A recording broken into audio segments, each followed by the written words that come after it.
رسول اللہ صلی اللہ علیہ وآلہ وسلم سب لوگوں سے زیادہ جواد سخی تھے، اور رمضان میں دوسرے اوقات کے مقابلے میں جب جبرائیل علیہ السلام آپ صلی اللہ علیہ وآلہ وسلم سے ملتے بہت ہی زیادہ جود و کرم فرماتے۔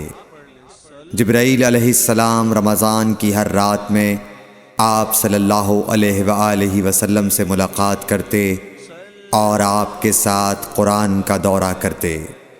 غرض حضرت صلی اللہ علیہ وآلہ وسلم لوگوں کو بھلائی پہنچانے میں بارش لانے والی ہوا سے بھی زیادہ جود و کرم فرمایا کرتے تھے۔ ہرقل شاہ روم نے قریش کے قافلے میں ایک آدمی بلانے کو بھیجا، اور اس وقت یہ لوگ تجارت کے لیے ملک شام گئے ہوئے تھے، اور یہ وہ زمانہ تھا جب رسول اللہ صلی اللہ علیہ وسلم نے قریش اور ابو سفیان سے ایک وقتی عہد کیا ہوا تھا۔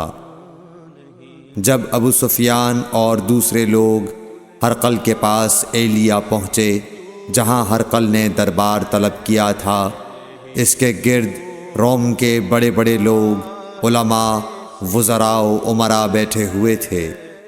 ہرقل نے ان کو اور اپنے ترجمان کو بلوایا، پھر ان سے پوچھا کہ تم میں سے کون شخص مدعی رسالت کا زیادہ قریبی عزیز ہے؟ ابو سفیان کہتے ہیں کہ میں بول اٹھا کہ میں اس کا سب سے زیادہ قریبی رشتہ دار ہوں۔ یہ سن کر ہرقل نے حکم دیا کہ اس ابو سفیان کو میرے قریب لا کر بٹھاؤ اور اس کے ساتھیوں کو اس کی پیٹھ کے پیچھے بٹھا دو۔ پھر اپنے ترجمان سے کہا کہ ان لوگوں سے کہہ دو کہ میں ابو سفیان سے اس شخص یعنی محمد صلی اللہ علیہ وسلم کے حالات پوچھتا ہوں۔ اگر یہ مجھ سے کسی بات میں جھوٹ بول دے تو تم اس کا جھوٹ ظاہر کر دینا۔ ابو سفیان کا قول ہے کہ خدا کی قسم اگر مجھے یہ غیرت نہ آتی کہ یہ لوگ مجھ کو جھٹلائیں گے تو میں آپ صلی اللہ علیہ وسلم کی نسبت ضرور غلط گوئی سے کام لیتا۔ خیر، پہلی بات جو ہرقل نے مجھ سے پوچھی وہ یہ کہ اس شخص کا خاندان تم لوگوں میں کیسا ہے؟ میں نے کہا وہ تو بڑے اونچے عالی نسب والے ہیں۔ کہنے لگا اس سے پہلے بھی کسی نے تم لوگوں میں ایسی بات کہی تھی؟ میں نے کہا نہیں۔ کہنے لگا اچھا اس کے بڑوں میں کوئی بادشاہ ہوا ہے؟ میں نے کہا نہیں۔ پھر اس نے کہا بڑے لوگوں نے اس کی پیروی اختیار کی ہے یا کمزوروں نے؟ میں نے کہا نہیں، کمزوروں نے۔ پھر کہنے لگا اس کے تابعدار روز بڑھتے جاتے ہیں یا کوئی ساتھی پھر بھی جاتا ہے؟ میں نے کہا نہیں۔ کہنے لگا کیا اپنے اس دعوی نبوت سے پہلے کبھی کسی بھی موقع پر اس نے جھوٹ بولا ہے؟ میں نے کہا نہیں، اور اب ہماری اس سے صلح کی ایک مقررہ مدت ٹھہری ہوئی ہے، معلوم نہیں وہ اس میں کیا کرنے والا ہے۔ ابو سفیان کہتے ہیں میں اس بات کے سوا اور کوئی جھوٹ اس گفتگو میں شامل نہ کر سکا۔ ہرقل نے کہا کیا تمہاری اس سے کبھی لڑائی بھی ہوئی ہے؟ ہم نے کہا کہ ہاں۔ بولا پھر تمہاری اور اس کی جنگ کا کیا حال ہوتا ہے؟ میں نے کہا لڑائی ڈول کی طرح ہے، کبھی وہ ہم سے میدان جنگ جیت لیتے ہیں اور کبھی ہم ان سے جیت لیتے ہیں۔ ہرقل نے پوچھا وہ تمہیں کس بات کا حکم دیتا ہے؟ میں نے کہا وہ کہتا ہے کہ صرف ایک اللہ ہی کی عبادت کرو، اس کا کسی کو شریک نہ بناؤ، اور اپنے باپ دادا کی شرک کی باتیں چھوڑ دو، اور ہمیں نماز پڑھنے، سچ بولنے، پرہیزگاری اور صلہ رحمی کا حکم دیتا ہے۔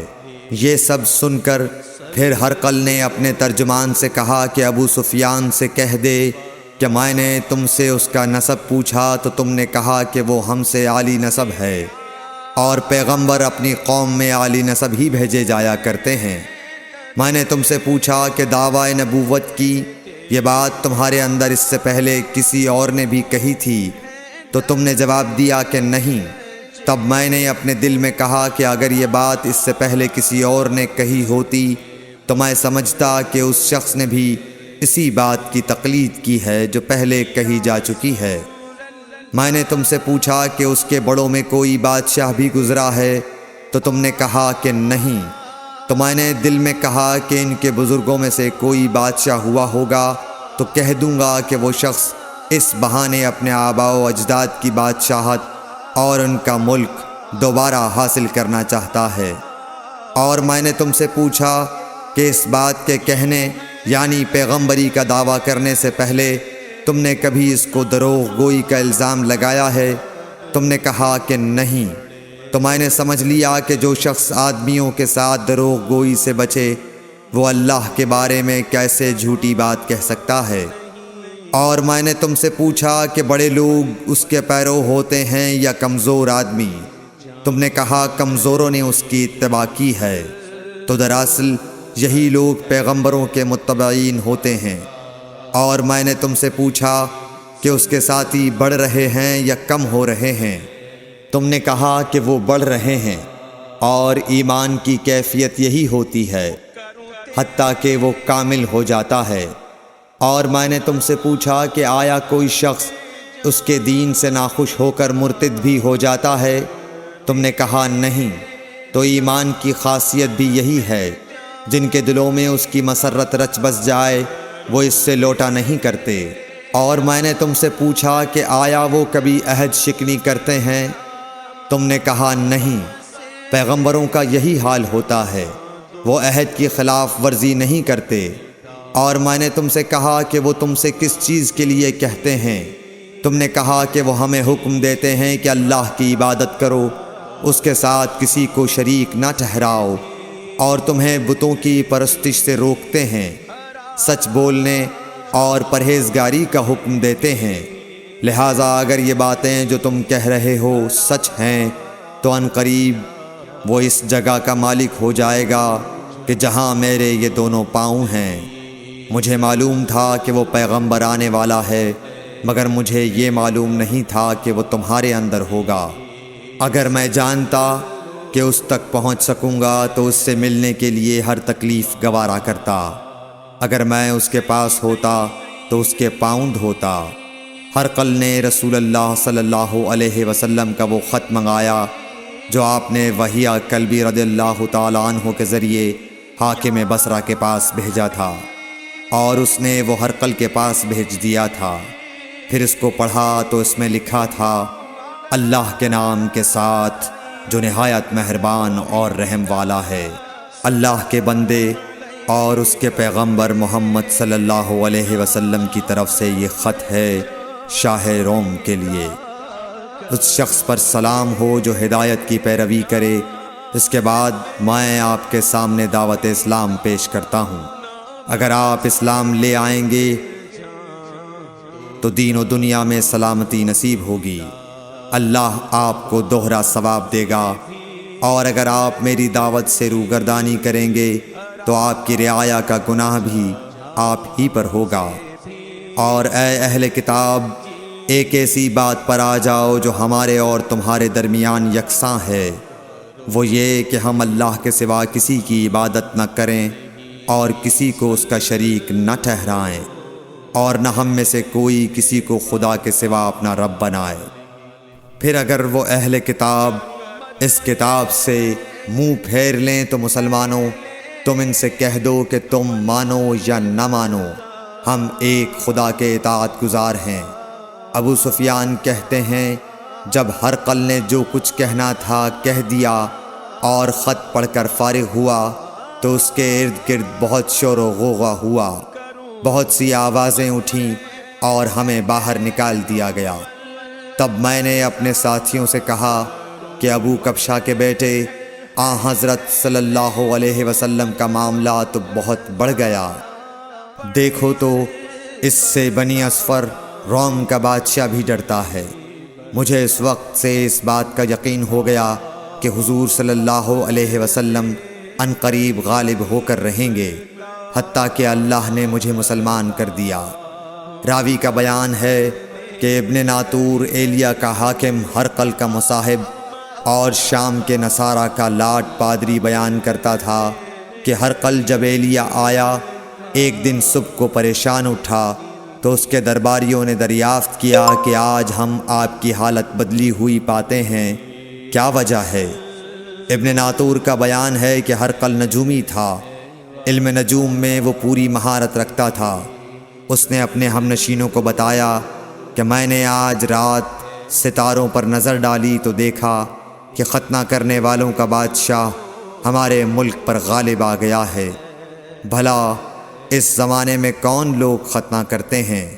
انہوں نے کہا کہ یہود کے سوا کوئی ختنہ نہیں کرتا، سو ان کی وجہ سے پریشان نہ ہوں۔ سلطنت کے تمام شہروں میں یہ حکم لکھ بھیجیے کہ وہاں جتنے یہودی ہوں سب قتل کر دیے جائیں۔ وہ لوگ انہی باتوں میں مشغول تھے کہ ہرقل کے پاس ایک آدمی لایا گیا جسے شاہ غسان نے بھیجا تھا۔ اس نے رسول اللہ صلی اللہ علیہ وسلم کے حالات بیان کیے۔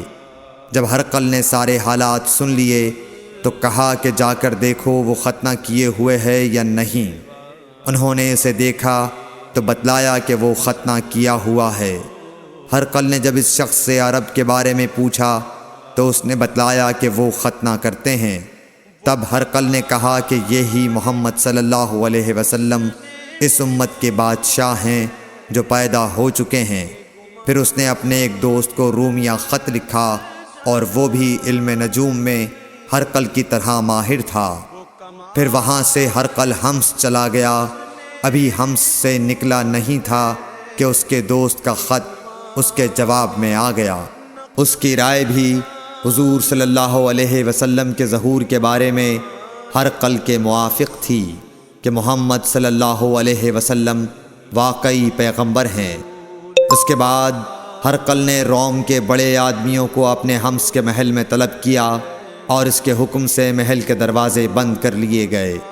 پھر وہ اپنے خاص محل سے باہر آیا اور کہا، اے روم والو، کیا ہدایت اور کامیابی میں کچھ حصہ تمہارے لیے بھی ہے؟ اگر تم اپنی سلطنت کی بقا چاہتے ہو تو پھر اس نبی صلی اللہ علیہ وسلم کی بیعت کر لو اور مسلمان ہو جاؤ۔ یہ سننا تھا کہ پھر لوگ وحشی گدھوں کی طرح دروازوں کی طرف دوڑے، مگر انہیں بند پایا۔ آخر جب ہرقل نے اس بات سے ان کی یہ نفرت دیکھی اور ان کے ایمان لانے سے مایوس ہو گیا تو کہنے لگا کہ ان لوگوں کو میرے پاس لاؤ۔ جب وہ دوبارہ آئے تو اس نے کہا، میں نے جو بات کہی تھی اس سے تمہاری دینی پختگی کی آزمائش مقصود تھی، سو وہ میں نے دیکھ لی۔